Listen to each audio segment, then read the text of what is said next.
Thank you, Madam Chair. I must begin by noting that when we get to the mic, we often tend to mention our background.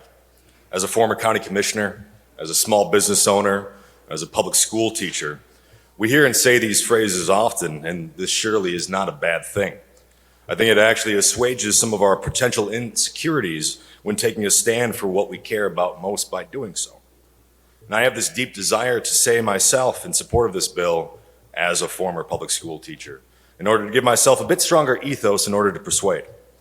And yet, instead, I must simply say, as a state representative.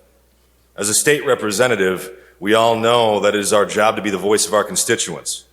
In this moment, we must place ourselves and our backgrounds aside. It is solely about the people that we represent right now. It is their backgrounds and experience that we must focus on over this last crazy year. What we've done and where we've been doesn't actually matter that much in this case. And here we are, hearing from the hosts of constituents that we represent. We are not just to hear these citizens, but we are to answer as they call desperately upon us to act.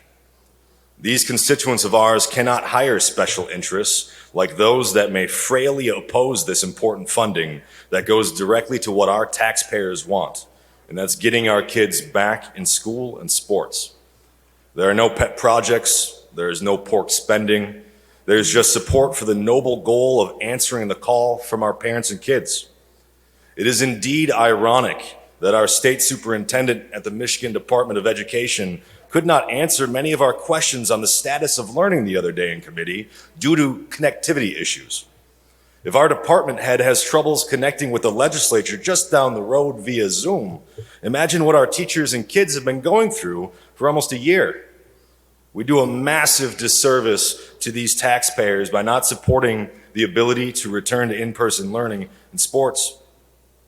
Many of these normal citizens reach out and they note very specifically that they cannot speak for themselves in fear of retribution by the vicious groupthink narratives out there that despise common sense, while sadly attaching a hollow reference to science and data to beat down any attempt at real inquiry. These good people have hired us to take those poisonous arrows of vitriol for them. We're here to do their will.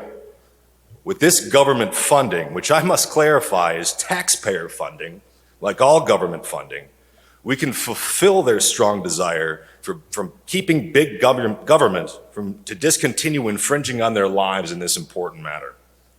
Taxpayers demand to be heard. So, as a state representative, it is my job to show them that I have heard them today. I encourage my esteemed colleagues to do the same. Thank you, Madam Speaker.